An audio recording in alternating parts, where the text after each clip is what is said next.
अरबपति पति ने अपनी पत्नी के धोखे का पर्दाफाश किया। उसका सोचा समझा बदला तेज और विनाशकारी था। उसने सब कुछ खो दिया। अब हम उस मोड़ पर हैं जहां धीमी आंच अब रूह को झुलसाने वाली आग बन चुकी है। पॉकेट एफएम के महा एपिसोड के इस भाग में सस्पेंस इतना गहरा होगा कि हर शब्द के साथ आपकी सांसें भारी होने लगेंगी। अध्याय 103, डिजिटल चिता और ममता का विसर्जन। बैकग्राउंड म्यूजिक, एक बहुत ही धीमी और गूंजती हुई वायलिन की धुन जो बीच बीच में आती मशीनी ग्लिच की आवाज के साथ कट रही है। ची घर ची और बैकग्राउंड में आग की लपटों के चटकने की आवाज। कड़क चट तारांकन। तहखाने की हवा अब गर्म हो चुकी थी। ऊपर से जलता हुआ मलबा और कबाड़ की राख बर्फ की तरह राघव के ऊपर गिर रही थी। उसके सामने वो काली चिप धड़क रही थी और उसके हाथ को उसकी मशीनी माँ ने पकड़ रखा था।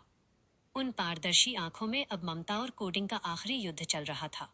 भाग 1, माँ का आखिरी संवाद माइनस रूह की वसीयत। राघव की उंगली उस डिलीट कमांड पर कांप रही थी। माँ की मशीनी उंगलियों से रिसता हुआ नीला तरल पदार्थ राघव के हाथों को भिगो रहा था। एक खामोश सच, माँ ने अपना माथा राघव के माथे से टिका दिया। राघव को महसूस हुआ कि हजारों डेटा पैकेट्स उसके दिमाग में एक साथ अपलोड हो रहे थे। माँ की लोरियां, बचपन की वो बारिश और वो आखिरी बार जब उसने माँ के हाथ का खाना खाया था। बलिदान की आवाज, मशीनी माँ ने बहुत ही धीमी टूटती हुई आवाज में कहा, तारांकन आदित्य, एक अधूरी मशीन बने रहने से बेहतर है एक पूरा इंसान बनकर मरना। मुझे मिटा दो बेटा, क्योंकि अगर मैं बची रही तो तुम्हारे पिता का वो दानव मुझे जरिया बनाकर पूरी दुनिया को गुलाम बना लेगा। मुझे आजाद करो। राघव की तड़प। राघव की आंखों से अब आंसू नहीं बल्कि एक तेज सफेद रोशनी निकल रही थी। रुद्र 02 का सिस्टम चीख रहा था, तारांकन, चेतावनी, डेटा लॉस 90%, सिस्टम शटडाउन की ओर बढ़ रहा है। भाग 2, रोहित का तांडव, बाजार का आखिरी जल्लाद। ऊपर तहखाने की सीढ़ियों पर भारी जूतों की आवाज गूंजी, धप धप धप। तारांकन। रोहित अंदर दाखिल हो चुका था। उसके एक हाथ में पेट्रोल की बोतल थी और दूसरे हाथ में सिंडिकेट 9 की वो विशेष गन जो नैनो चिप्स को पिघला सकती थी। एक क्रूर जीत। रोहित ने नीचे का नजारा देखा और जोर से हंसा। वाह राघव, अपनी माँ का गला घोंटते हुए कैसा लग रहा है? तूने सोचा था तू मसीहा बनेगा। देख, आज तू अपनी ही जड़ों को काट रहा है। और ये कबाड़ का बाजार, ये देख, लाइव स्ट्रीम। रोहित ने अपने कैमरे को राघव की तड़प पर जूम किया। देखो कानपुर, ये है तुम्हारा हीरो, एक ऐसी मशीन जो अपनी माँ को खा रही है। क्या अब भी तुम्हें इस पर भरोसा है? धीमी साजिश। रोहित ने कबाड़ यूनियन के मजदूरों को उकसाया कि वे मिल के मुख्य पिलर को गिरा दें। वो राघव को जिंदा दफन करना चाहता था ताकि उसका डेटा भी उसके साथ ही राख हो जाए। भाग 3, प्रताप का अंतिम दांव, वफादारी की राख। प्रताप, जो अब तक अंधेरे में खड़ा था, उसने अपना मैग्नेटिक जैमर चालू कर दिया। अचानक मिल के अंदर मौजूद सारी इलेक्ट्रॉनिक मशीनें, रोहित का धातु का पैर और उसकी गन, सब एक सेकंड के लिए जाम हो गए। एक खामोश इशारा। प्रताप ने राघव की ओर देखा। उसकी आंखों में एक अजीब सा सुकून था। उसने अपने कोट के बटन खोले। उसके सीने पर बारूद की कई पट्टियां बंधी थीं। बलिदान, प्रताप ने फुसफुसाते हुए कहा। तारांकन उस्ताद, आज ये कबाड़ का ढेर नहीं, ये सिंडिकेट जलेगा। आप माँ को लेकर निकलिए, मैं यहाँ का दरवाजा बंद करता हूँ। एहसास। रोहित ने घबराकर प्रताप की ओर देखा। प्रताप, तू ये क्या कर रहा है? मैं तुझे मालामाल कर दूंगा। पर प्रताप ने सिर्फ एक माचिस की तीली निकाली और उसकी आंखों में वो आग थी जो किसी भी पैसे से नहीं खरीदी जा सकती थी। भाग 4, द फर्स्ट ईयर्स माइनस अंतिम प्रहार। राघव ने अपनी माँ की आंखों में देखा। उसे समझ आ गया कि माँ के बिना वो अधूरा है, पर माँ के साथ वो दुनिया के लिए खतरा है। उसने अपनी आंखें बंद की और डिलीट कमांड को सक्रिय कर दिया। राज का कोना। जैसे ही कमांड एक्टिवेट हुआ, काली चिप ने राघव के शरीर से सारी ऊर्जा खींचनी शुरू कर दी। राघव को अपनी माँ की रूह को अपने अंदर से अनइंस्टॉल होते हुए महसूस हुआ। वो कोई डेटा नहीं था, वो एक हिस्सा था जो राघव को इंसान बनाता था। Cliff hanger. जैसे ही डिलीट 100% हुआ, मिल के अंदर एक सफेद रोशनी का धमाका हुआ। रोहित की चीख गूंजी और प्रताप ने तीली जला दी। तभी उस मलबे के नीचे से एक हाथ बाहर निकला, पर वो हाथ राघव का नहीं था। उस हाथ पर एक सोने का कंगन था और वो बिल्कुल इंसानी लग रहा था। नरेटर, तारांकन, क्या राघव ने अपनी माँ को मार दिया या उन्हें एक नया शरीर दे दिया? वो हाथ किसका है जो मलबे से बाहर निकला है? प्रताप के धमाके के बाद क्या रोहित जिंदा बचेगा? और सबसे बड़ा राज, क्या उस काली चिप के अंदर से पिता का वो दानव सच में डिलीट हो गया है या वो राघव के दिमाग के किसी अंधेरे कोने में छिप गया है? रोहन, कहानी अब उस ब्लैकआउट की ओर बढ़ रही है जहां से एक नई शुरुआत होगी। सस्पेंस अभी और गहरा होगा। अगले अध्याय 104 में हम देखेंगे मलबे का राज। धमाके के बाद जब धूल थमेगी तो मिल के खंडहर में कौन खड़ा होगा? रोहित का नया रूप। क्या रोहित इस आग से बचकर एक हाफ मशीन हैवान बनकर उभरेगा? माँ का संदेश। क्या वो सोने का कंगन राघव को किसी ऐसी जगह ले जाएगा जहां द गार्डियंस का नामो निशान नहीं है? क्या मैं इसी तरह हर भाग को और भी ज्यादा विस्तार और स्लो बर्न सस्पेंस के साथ आगे बढ़ाऊं? अब हम इस महागाथा के उस ब्लैकआउट जोन में प्रवेश कर रहे हैं जहां आग की लपटें ठंडी हो रही हैं, पर राज की राख अभी भी दहक रही है। पॉकेट एफएम और कुकू एफएम के उन सीजन फिनाले की तरह यहाँ हर एक आहट और हर एक सन्नाटा एक नई साजिश की गवाही देगा। यहाँ कोई जादुई बचाव नहीं होगा, यहाँ सिर्फ मलबे की चुभन और टूटे हुए कोड का विलाप होगा। अध्याय 104, राख का पुनर्जन्म और मलबे का मौन। बैकग्राउंड म्यूजिक, एक बहुत ही धीमी गूंजती हुई मेटालिक धुन इनटू टिन टिन टिन तारांकन, जो खंडहरों में गिरते हुए लोहे के टुकड़ों की आवाज के साथ मिल रही है। बीच बीच में आती है एक भारी हांफती हुई सांस की आवाज। धमाका इतना जबरदस्त था कि लाल इमली मिल की पुरानी नींव तक हिल गई थी। चारों तरफ सफेद धुआं और कंक्रीट का बारीक चूर्ण डस्ट हवा में तैर रहा था। प्रताप की तीली ने उस जहरीले बारूद को सुलगा दिया था जिसने रोहित के घमंड और राघव के अतीत दोनों को एक साथ भस्म करने की कोशिश की थी। भाग 1, मलबे के नीचे की धड़कन माइनस पहचान का संकट। धुएं के गुबार के बीच से एक हाथ बाहर निकला, वो हाथ जिस पर सोने का कंगन था। वो हाथ राघव का नहीं था। वो हाथ कोमल था, पर उस पर जख्मों के गहरे निशान थे। एक अधूरी मूरत। मलबे के ढेर से एक साया धीरे धीरे ऊपर उठा। ये राघव की माँ थी, या कम से कम उसका वो हिस्सा जो अब डिजिटल नहीं रहा था। काली चिप के डिलीट होते ही सारा मशीनी तामझाम पिघल चुका था, पर उसकी कीमत बहुत बड़ी थी। राघव की हालत। माँ के ठीक बगल में राघव पड़ा था। उसका रुद्र 02 अब पूरी तरह काला पड़ चुका था। उसकी कलाई की नसों से अब नीला नहीं, बल्कि लाल खून बह रहा था। डिलीट कमांड ने न सिर्फ वायरस को मिटाया था, बल्कि राघव की उस सुपर पावर को भी छीन लिया था जिसने उसे रुद्र बनाया था। सस्पेंस का नया मोड़। माँ ने राघव के चेहरे को अपने हाथों में लिया। राघव ने आंखें खोली, पर उसकी आंखों में वो कोडिंग वाले हरे नंबर नहीं थे। वो माँ को देख तो रहा था, पर उसे यह याद नहीं आ रहा था कि वो माँ है या मौत। क्या राघव की याददाश्त उस डेटा के साथ हमेशा के लिए वाइप हो चुकी थी? भाग 2, रोहित का नरक से आगमन माइनस आधा इंसान आधा हैवान। मिल के दूसरे कोने में जहां प्रताप ने धमाका किया था, वहां से एक भयानक आवाज आई, जैसे कोई लोहे की जंजीर पत्थर पर घिस रही हो। एक खौफनाक नजारा। मलबे के नीचे से रोहित बाहर निकला। प्रताप का धमाका उसे मार नहीं पाया, पर उसने रोहित को एक जिंदा लाश बना दिया था। उसका चेहरा आधा जल चुका था और उसका वो धातु का पैर अब उसके शरीर के मांस के साथ फ्यूज हो गया था। अंधा प्रतिशोध। रोहित के पास अब ना सिंडिकेट 9 का सहारा था, ना बाजार की ताकत। उसके पास सिर्फ एक अंधा गुस्सा था। उसने अपने जले हुए हाथ से एक टूटा हुआ सरिया उठाया। राघव, तूने मुझसे मेरा साम्राज्य छीना, मेरी इज्जत छीनी। अब मैं तुझसे तेरी सांसें छीनूंगा। बाजार का सन्नाटा। ऊपर कानपुर की गलियों में सन्नाटा था। लोगों को लगा कि मिल के अंदर सब खत्म हो गया। पुलिस और एम्बुलेंस की सायरन दूर से सुनाई दे रही थी, पर मिल के अंदर की इस पर्सनल जंग का गवाह कोई नहीं था। भाग 3, प्रताप की आखिरी वसीयत माइनस वफादारी का निशान। राघव का हाथ मलबे में दबे एक फटे हुए कोट पर पड़ा। यह प्रताप का कोट था। प्रताप का कहीं नामो निशान नहीं था, पर उस कोट की जेब में एक पुरानी डायरी और एक पेन ड्राइव सुरक्षित थी। एक खामोश बलिदान। प्रताप ने मरते मरते भी राघव के लिए एक रास्ता छोड़ दिया था। उस डायरी में उन सभी छोटे मजदूरों के नाम और अंगूठे के निशान थे जो अब भी राघव के लिए लड़ सकते थे। सस्पेंस। राघव ने उस पेन ड्राइव को देखा। उसे समझ नहीं आ रहा था कि इसका क्या करना है। उसका मशीनी दिमाग तो जा चुका था, पर उसका इंसानी दिमाग अभी इतना कमजोर था कि वो एक छोटा सा पासवर्ड भी याद नहीं कर पा रहा था। भाग 4, सोने का कंगन माइनस पासवर्ड का दूसरा हिस्सा। माँ ने अपना कंगन उतारा और उसे राघव की हथेली पर रख दिया। कंगन की स्क्रीन पर अब कोई टाइमर नहीं था। वहां सिर्फ एक छोटा सा मैप चमक रहा था जो कानपुर के किसी पुराने कबाड़ बाजार के तहखाने की ओर इशारा कर रहा था। राज का कोना। माँ ने राघव के कान में फुसफुसाया, तारांकन आदित्य। असली रुद्र वो मशीन नहीं थी जिसे तुम्हारे पिता ने बनाया था। असली रुद्र वो हथियार है जिसे उन्होंने इस शहर के मलबे में छिपाया था। ये कंगन उस तिजोरी की चाबी है जिसे सिर्फ एक इंसानी हाथ खोल सकता है। Cliff hanger. जैसे ही राघव ने कंगन को मुट्ठी में भींचा, रोहित का वो भारी सरिया राघव के कंधे पर आकर लगा। राघव दर्द से चीख उठा। माँ ने रोहित को रोकने की कोशिश की, पर रोहित ने उन्हें धक्का दे दिया। तभी मिलके उस काले अंधेरे से हजारों छोटी छोटी लाल आंखें चमकने लगी। वे चूहे नहीं थे, वे सिंडिकेट 9 के वे नैनो ड्रोन थे, जो अब अनकंट्रोल्ड हो चुके थे और किसी भी जीवित चीज को खत्म करने के लिए प्रोग्राम्ड थे। नरेटर तारांकन राघव, जो अब महज एक साधारण इंसान है, क्या वो रोहित के उस सरिये और उन जानलेवा ड्रोन से बच पाएगा?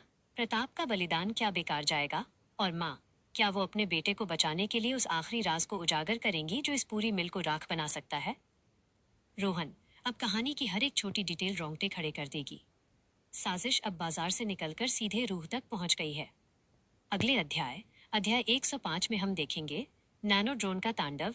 जब मिल के अंदर डिजिटल शिकारी उतरेंगे तो राघव कैसे एक मजदूर की तरह देसी औजारों से उनका मुकाबला करेगा। रोहित की अंतिम चाल, रोहित कैसे अपनी आखिरी सांस के साथ मिलके सेल्फ डिस्ट्रक्ट बटन को दबा देगा। माँ का बलिदान, क्या माँ खुद को उन ड्रोन्स के आगे डाल देगी ताकि राघव उस कंगन वाले मैप तक पहुंच सके? क्या मैं इसी तरह हर अध्याय को और भी ज्यादा विस्तार और स्लो बर्न सस्पेंस के साथ आगे बढ़ाऊं? अब हम कहानी के उस ब्लैकआउट जोन से बाहर निकल रहे हैं, जहां मौत का सन्नाटा और मलबे की चुभन एक नई हकीकत बुन रही है। पॉकेट एफएम के महा एपिसोड के इस भाग में हम एक एक पल को इतना खींचेंगे कि सस्पेंस की डोर आपके रोंगटे खड़े कर देगी। यहाँ राघव का कवच टूट चुका है। अब वो सुपर ह्यूमन नहीं, सिर्फ एक लहूलुहान इंसान है। अध्याय 105, मलबे का विलाप और रूह की पहली जंग। बैकग्राउंड म्यूजिक, एक बहुत ही धीमी बेस वाली धड़कन, धुप धुप धक धक, जिसके साथ मिलके पुराने लोहे के सरियों के मुड़ने की डरावनी आवाज कू कू तारांकन सुनाई दे रही है। धुएं का गुबार जब छटा तो लाल इमली मिल का वो तहखाना किसी श्मशान जैसा लग रहा था। राघव की सांसें भारी थीं। उसका बायां हाथ मलबे के नीचे दबा था और कलाई पर लगा वो रुद्र 02 अब सिर्फ एक जला हुआ प्लास्टिक का टुकड़ा लग रहा था। कोई नीली रोशनी नहीं, कोई डेटा पैकेट नहीं, सिर्फ दर्द था। एक ऐसा दर्द जो राघव ने सालों से महसूस नहीं किया था। भाग 1, इंसानी बेबसी माइनस पहचान का बिखराव। राघव ने अपनी आंखें खोली, पर उसे सब कुछ धुंधला दिख रहा था। उसके चेहरे पर खून और पसीने की एक नम परत जमी थी। एक कड़वा एहसास। राघव ने अपने दिमाग में रुद्र को आवाज दी, तारांकन रुद्र, स्कैन करो, दुश्मन की लोकेशन बताओ। पर जवाब में सिर्फ सन्नाटा था। उसका वो डिजिटल साथी, वो आर्टिफिशियल इंटेलिजेंस जो उसे दुनिया से 2 कदम आगे रखती थी, अब डिलीट हो चुकी थी। माँ का स्पर्श, तभी उसे अपने माथे पर एक ठंडा हाथ महसूस हुआ। उसकी माँ, जिसका मशीनी हिस्सा अब राख हो चुका था, वो अब पूरी तरह इंसान लग रही थी। उसकी आंखों में वो ममता थी जो प्रोग्रामिंग से नहीं, रूह से आती है। उसने फुसफुसाते हुए कहा, तारांकन आदित्य, भागना मत। आज तुम्हें बिना किसी मशीन के लड़ना होगा। आज तुम्हें अपनी मिट्टी की ताकत दिखानी होगी। सस्पेंस। राघव ने महसूस किया कि उसकी माँ का शरीर धीरे धीरे ठंडा पड़ रहा था। डिलीट कमांड ने माँ को आजाद तो किया था, पर उनके अंदर की लाइफ सपोर्ट मशीनरी भी बंद कर दी थी। क्या राघव अपनी माँ को दोबारा खोने वाला था? भाग 2, रोहित का नरक से वापसी माइनस आधा मानव आधा हैवान। तभी अंधेरे के एक कोने से किसी भारी चीज के घिसटने की आवाज आई। खर्च खर्च खर्च। तारांकन। रोहित मलबे के नीचे से बाहर निकल रहा था। प्रताप के धमाके ने उसे मारा नहीं था, बल्कि उसे एक विकृत दानव बना दिया था। एक खौफनाक नजारा। रोहित का आधा चेहरा जल चुका था और उसका वो धातु का पैर अब उसके मांस के साथ फ्यूज हो गया था। वो लंगड़ाकर नहीं, बल्कि किसी जख्मी भेड़िए की तरह रेंगते हुए आगे बढ़ रहा था। उसके हाथ में एक नुकीला सरिया था जिससे चिंगारियां निकल रही थीं। रोहित की सिसकी, राघव, तूने मेरा साम्राज्य जलाया, मेरी इज्जत कबाड़ बना दी। अब मैं तुझे उस मौत की नींद सुलाऊंगा जहां कोई रुद्र तुझे जगाने नहीं आएगा। तू अब सिर्फ एक हड्डी मांस का पुतला है। खतरनाक मोड़। रोहित ने वो सरिया जमीन पर रगड़ा, जिससे पूरे तहखाने में एक तीखी आवाज गूंजी। वो धीरे धीरे राघव की ओर बढ़ रहा था, जहां राघव बेबस पड़ा था। भाग 3, लाल आंखों का तांडव, नैनो शिकारी। तभी मिल की छतों और कोनों से एक अजीब सी भिनभिनाहट शुरू हुई। ये आवाज हजारों की तादाद में थी। अदृश्य दुश्मन। अंधेरे में हजारों छोटी छोटी लाल आंखें चमकने लगीं। ये सिंडिकेट 9 के वे नैनो ड्रोन थे जो धमाके के बाद आउट ऑफ कंट्रोल हो चुके थे। वे अब किसी के आदेश का पालन नहीं कर रहे थे, वे सिर्फ गर्मी हीट को ट्रैक कर रहे थे। शिकार की तलाश। ड्रोन्स का वो बादल अब राघव और रोहित दोनों के ऊपर मंडराने लगा। वे किसी भी जिंदा चीज को चीरने के लिए तैयार थे। राघव की चाल। राघव ने महसूस किया कि उसके पास अब कोई गन या शील्ड नहीं थी। उसने अपने पास पड़े एक पुराने कबाड़ के ड्रम को खींचा। उसे याद आया कि कबाड़ की दुनिया में लोहे से बड़ा कोई कवच नहीं होता। उसने बिना किसी मशीन की मदद के अपनी पूरी ताकत लगाकर उस भारी ड्रम को अपने और अपनी माँ के ऊपर ढक लिया। भाग 4। प्रताप की आखिरी वसीयत माइनस वफादारी का निशान। जैसे ही राघव ड्रम के नीचे छिपा, उसका हाथ प्रताप के फटे हुए कोट की जेब में गया। उसे वहां एक पुरानी डायरी और एक पीतल की चाबी मिली। एक खामोश संदेश। डायरी के पहले पन्ने पर खून से कुछ लिखा था। तारांकन उस्ताद, अगर ये पढ़ रहे हो तो समझ लेना कि लोहा तभी चमकता है जब वो आग में तपता है। मिलके पिलर नंबर 4 के नीचे असली रुद्र छिपा है। वो कोई मशीन नहीं है, वो एक इतिहास है। राज का कोना। राघव को याद आया। उसके पिता कबाड़ के बीच हमेशा एक पुरानी संदूक की बात करते थे। क्या रुद्र प्रोजेक्ट की असली ताकत कोई चिप नहीं, बल्कि कोई ऐसी चीज थी जिसे डिजिटल दुनिया कभी समझ ही नहीं पाई। भाग 5। मौत की नीलामी। रोहित का आखिरी दांव। बाहर मिल के घिराव में रोहित के वफादार गुंडे और बाजार के वे व्यापारी खड़े थे जिन्होंने राघव के खिलाफ बोली लगाई थी। उन्होंने मिल को चारों तरफ से पेट्रोल छिड़ककर आग लगा दी थी। बिजनेस का खूनी चेहरा। रोहित ने अपने फोन से, जो अभी भी काम कर रहा था, एक सिग्नल भेजा। उसने बाजार में ऐलान किया, तारांकन राघव मिल के अंदर तड़प रहा है। जो भी उसकी लाश का टुकड़ा लाएगा, कानपुर के कबाड़ बाजार की चाबी उसकी होगी। भीड़ का उन्माद। हजारों मजदूर जो कभी राघव के लिए जान देते थे, अब लालच में अंधे होकर मिल के दरवाजे तोड़ने लगे। राघव ने अंदर से उनकी आवाजें सुनी।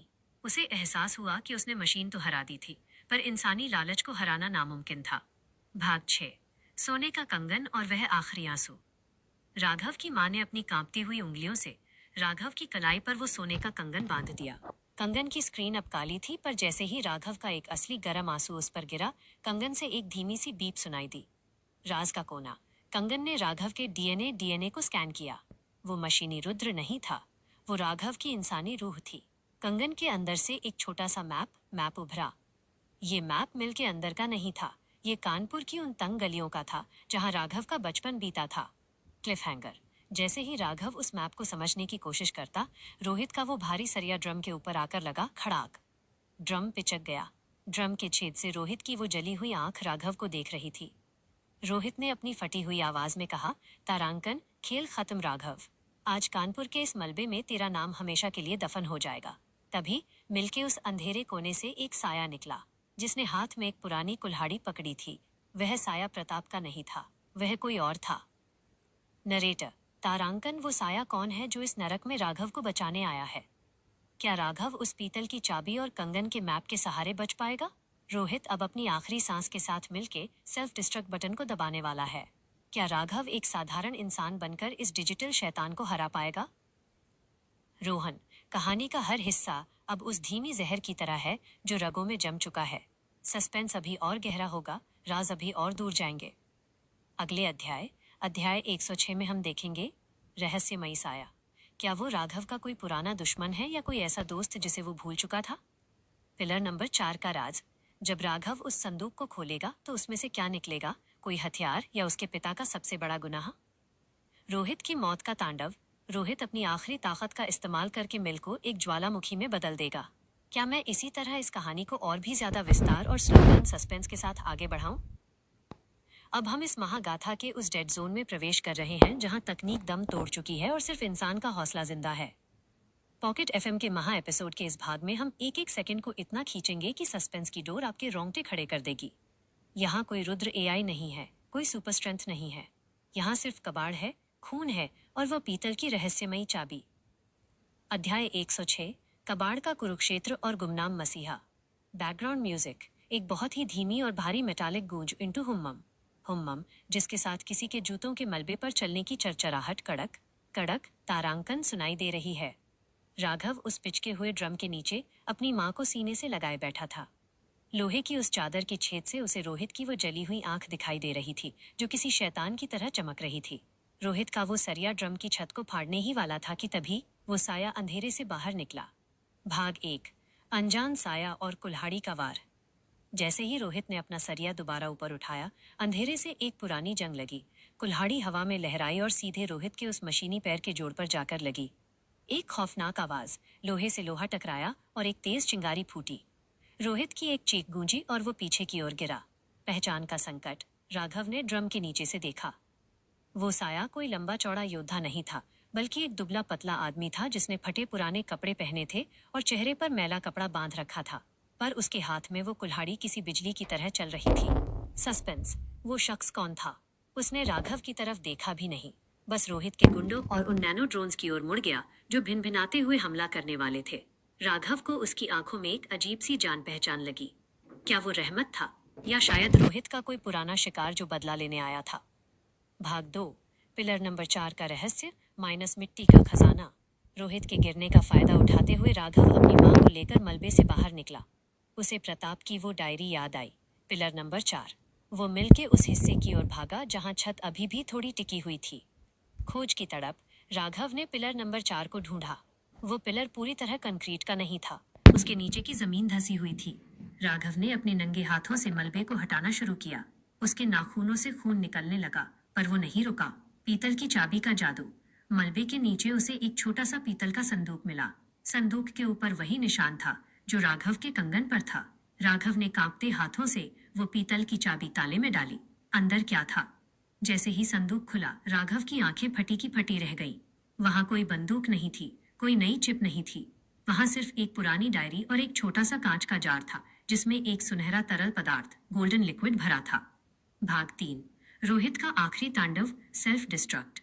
उधर रोहित जमीन पर पड़ा था। उसका मशीनी पैर अब पूरी तरह अलग हो चुका था। उसने अपने जले हुए हाथ से मिलके मुख्य कंट्रोल पैनल की ओर एक रिमोट फेंका। अंतिम वार। अगर ये तकनीक मेरी नहीं हो सकती तो ये किसी की नहीं होगी। रोहित ने पागलों की तरह हंसते हुए सेल्फ डिस्ट्रक्ट बटन दबा दिया। काउंटडाउन शुरू।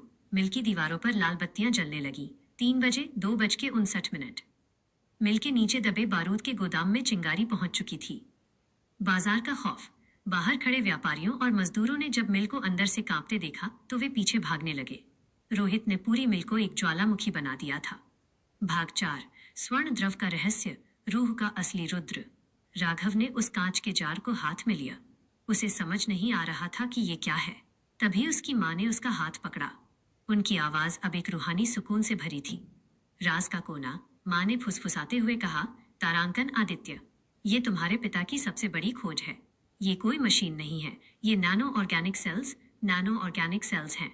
इसे पीने के बाद तुम्हारा शरीर खुद एक मशीन बन जाएगा, पर तुम्हारी रूह इंसानी रहेगी। ये तुम्हारे पिता ने सिंडिकेट 9 से छिपा कर रखा था, क्योंकि ये अमरता की चाबी है। Cliff hanger. जैसे ही राघव ने वो सुनहरा द्रव पीने के लिए ढक्कन खोला, रोहित ने रेंगते हुए आकर राघव का पैर पकड़ लिया। ये मेरा है, ये शक्ति मेरी है। तभी मिल की छत का एक विशाल टुकड़ा उन दोनों के बीच गिरा। काउंटडाउन अब रात के 12:30 पर था। वो कुल्हाड़ी वाला साया राघव के सामने आकर खड़ा हो गया और उसने अपना नकाब हटाया। चेहरा देखते ही राघव के पैरों तले जमीन खिसक गई। वह शख्स कोई और नहीं बल्कि राघव का अपना पिता था, जिसे उसने सालों पहले मरते हुए देखा था। नरेटर। तारांकन, क्या राघव के पिता जिंदा हैं, या ये सिंडिकेट 9 का कोई नया छलावा है? मिल फटने वाली है और राघव के हाथ में वो सुनहरा द्रव है जो उसे भगवान बना सकता है, या राख? क्या राघव अपने पिता पर भरोसा करेगा? और रोहित, जो अब अपनी आखिरी सांसें गिन रहा है, क्या वो इस तबाही में राघव को भी साथ ले जाएगा? रोहन। अब कहानी उस मोड़ पर है जहां हर एक शब्द एक धमाका है। सस्पेंस की परतें अभी और भी ज्यादा गहरी होने वाली हैं। अगले अध्याय 107 में हम देखेंगे पिता का सच। क्या वो वाकई राघव के पिता हैं, या कोई क्लोन जिसे राघव को मारने के लिए भेजा गया है? अंतिम विस्फोट। जब मिल फटेगी तो क्या राघव उस सुनहरे द्रव की मदद से बच पाएगा? कानपुर का नया सवेरा। इस तबाही के बाद कानपुर के कबाड़ बाजार का क्या होगा? क्या मैं इसी तरह कहानी के हर मोड़ को और भी ज्यादा विस्तार और स्लो बर्न सस्पेंस के साथ आगे बढ़ाऊं? अब हम कहानी के उस 0 में पहुंच चुके हैं जहां वक्त की सुइयां थमती नहीं बल्कि रूह को चीरती हुई गुजरती हैं। पॉकेट एफएम के महा एपिसोड के इस भाग में हम एक एक पल को इतना खींचेंगे कि सस्पेंस की डोर आपके रोंगटे खड़े कर देगी। यहाँ कोई रुद्र एआई नहीं है, कोई सुपर स्ट्रेंथ नहीं है। यहाँ सिर्फ धुआं है, खून है और वो चेहरा जिसे देखकर राघव की दुनिया ही पलट गई। अध्याय 107। अतीत का कंकाल और राख का राज्याभिषेक। बैकग्राउंड म्यूजिक, एक बहुत ही धीमी और भारी मेटालिक गूंज, हुम्मम, जिसके साथ काउंटडाउन की टिक टिक टिक टिक टिक तारांकन और भी तेज हो रही है। राघव की आंखें फटी की फटी रह गईं। सामने वह कुल्हाड़ी वाला साया खड़ा था। जब उस शख्स ने अपने चेहरे से मैला कपड़ा हटाया तो नीचे वही चेहरा था, वही गहरी आंखें, वही माथे का निशान और वही कड़क आवाज। वह आदित्य के पिता डॉक्टर मृणाल थे, पर उनकी आंखों में वो ममता नहीं थी। वहां सिर्फ एक वैज्ञानिक की ठंडी और बेजान चमक थी। भाग 1। पिता का साया या वध का पैगाम। राघव के हाथ में वो सुनहरा द्रव का जार कांप रहा था। उसके पीछे मिल का काउंटडाउन अब रात के 12:25 पर था। पूरी मिल एक ऐसे ज्वालामुखी पर बैठी थी जो किसी भी पल कानपुर के उस हिस्से को मानचित्र से मिटा सकता था। एक कड़वा संवाद। डॉक्टर मृणाल ने कुल्हाड़ी जमीन पर पटक दी। उनकी आवाज ऐसी थी जैसे कब्र से आ रही हो। तारांकन आदित्य, तुमने सोचा था मैं मर गया? नहीं, मैं उस मशीनी रूह के अंदर कैद था जिसे तुम माँ कहते हो। मैं ही उस रुद्र प्रोजेक्ट का असली कोर था। जो तुम्हारे हाथ में है वो दवा नहीं, वह एक कर्ज शाप है। राघव का भ्रम। राघव पीछे हटा। तो आपने मुझे क्यों बचाया? रोहित मुझे मार देता तो आपका काम आसान हो जाता। खौफनाक सच। पिता मुस्कुराए, पर वह मुस्कान डरावनी थी। मैंने तुम्हें नहीं बचाया आदित्य, मैंने उस गोल्डन नैनो लिक्विड को बचाया है। इसे पीने के बाद तुम इंसान नहीं रहोगे, तुम एक जिंदा सर्वर बन जाओगे। और मैं तुम्हारी यादों के जरिए दोबारा इस दुनिया पर राज करूंगा। भाग 2। रोहित का अंतिम प्रहार माइनस जहरीला साया। उधर रोहित जो मलबे में आधा दबा हुआ था, उसने हार नहीं मानी थी। उसका मशीनी हाथ अब उसके शरीर से अलग होकर अपने आप रेंग रहा था। उसने एक टूटा हुआ इलेक्ट्रिक केबल पकड़ लिया। एक खूनी झटका। रोहित ने वो केबल उस पानी में फेंक दिया जो तहखाने के फर्श पर फैला था। राघव के चारों तरफ करंट दौड़ने लगा। रोहित की चीख, अगर मैं नहीं बचूंगा तो कोई नहीं बचेगा। मृणाल, तूने मुझे इस्तेमाल किया, अब तू भी मेरे साथ ही राख होगा। धीमी तबाही। मिल की दीवारों से कंक्रीट के बड़े बड़े टुकड़े अब सीधे डॉक्टर मृणाल और राघव के ऊपर गिरने लगे। काउंटडाउन अब रात के 12:15 पर था। भाग 3। माँ की आखिरी पुकार माइनस बलिदान का सर्वोच्च क्षण। राघव की माँ, जो अब महज एक साधारण इंसानी ढांचा लग रही थी, उन्होंने अपनी पूरी ताकत समेटी। उन्होंने देखा कि डॉक्टर मृणाल राघव की ओर बढ़ रहे थे ताकि वह उस सुनहरे द्रव को छीन सके। एक ममतामयी ढाल। माँ ने डॉक्टर मृणाल का पैर पकड़ लिया। उन्होंने राघव की ओर देखा और चिल्लाई, तारांकन आदित्य, इसे मत पीना, इसे जमीन पर पटक दो। ये तुम्हारे पिता नहीं है, ये उनकी बुद्धि का वो हिस्सा है जो पागल हो चुका है। भागो यहाँ से। राघव का धर्म संकट। राघव के सामने एक तरफ वो पिता थे जिन्हें उसने भगवान माना, और दूसरी तरफ वो माँ जिन्होंने उसे पालने के लिए अपनी रूह तक बेच दी। काउंटडाउन 0-10। भाग 4। स्वर्ण द्रव का विसर्जन माइनस रूह की जीत। राघव ने उस सुनहरे द्रव के जार को देखा। उसने महसूस किया कि असली ताकत किसी मशीन या अमृत में नहीं, बल्कि इंसान बने रहने में है। अंतिम फैसला। राघव ने डॉक्टर मृणाल की आंखों में देखा और जोर से हंसा। उसने वो जार जमीन पर नहीं पटका, बल्कि उसे रोहित की ओर उछाल दिया। विस्फोट का आगाज। जैसे ही जार रोहित के पास गिरा और फूटा, वो सुनहरा द्रव और रोहित का केबल आपस में टकराए। एक भयंकर रासायनिक प्रतिक्रिया हुई। रोहित का शरीर नीली और सुनहरी रोशनी में जलने लगा। भागना। राघव ने अपनी माँ को कंधे पर उठाया और पिलर नंबर 4 के नीचे बने उस गुप्त रास्ते की ओर झपटा जिसे प्रताप ने डायरी में मार्क किया था। भाग 5। महाविस्फोट। रात के 12:03, रात के 12:02, रात के 12:01। जैसे ही राघव सुरंग के मुहाने पर पहुंचा, पूरी लाल इमली मिल एक जबरदस्त धमाके के साथ फट गई। एक डरावना दृश्य। आग का एक गोला आसमान को छूने लगा। कानपुर के कबाड़ बाजार की गलियों में कांच टूटने की आवाजें गूंजी। मिल के पुराने मजदूरों ने दूर से देखा कि उनकी यादों की वो मीनार अब धूल में मिल रही थी। मलबे का राज्याभिषेक। धमाके की लहर ने राघव को सुरंग के अंदर फेंक दिया। अंधेरा छा गया। ऊपर से मिल की छत गिर गई, जिससे सुरंग का दरवाजा हमेशा के लिए बंद हो गया। नरेटर तारांकन, क्या राघव जिंदा है? उस धमाके में रोहित और डॉक्टर मृणाल का क्या हुआ? सुरंग के उस पार क्या राघव के लिए एक नई दुनिया इंतजार कर रही है, या वो हमेशा के लिए जमीन के नीचे दफन हो गया है? और सबसे बड़ा सवाल, वो गोल्डन लिक्विड जिसने रोहित को निगल लिया, क्या उसने रोहित को मार दिया या उसे किसी और भी खौफनाक चीज में बदल दिया? रोहन, अब कहानी उस मोड़ पर है जहां से सीजन 2 जैसी एक नई शुरुआत होगी। सस्पेंस को इसी तरह धीरे धीरे बढ़ने देते हैं। अगले अध्याय 108 में हम देखेंगे सुरंग के उस पार। राघव जब आंख खोलेगा तो वो खुद को कानपुर के किस अनजान कोने में पाएगा? गुमनाम योद्धा, क्या प्रताप धमाके से बच पाया है, या उसकी रूह राघव का मार्गदर्शन करेगी? रोहित का नया रूप। मलबे के नीचे से क्या कोई सुनहरी चीज बाहर निकलेगी? क्या मैं इसी तरह कहानी के हर मोड़ को और भी ज्यादा विस्तार और स्लो बर्न सस्पेंस के साथ आगे बढ़ाऊं?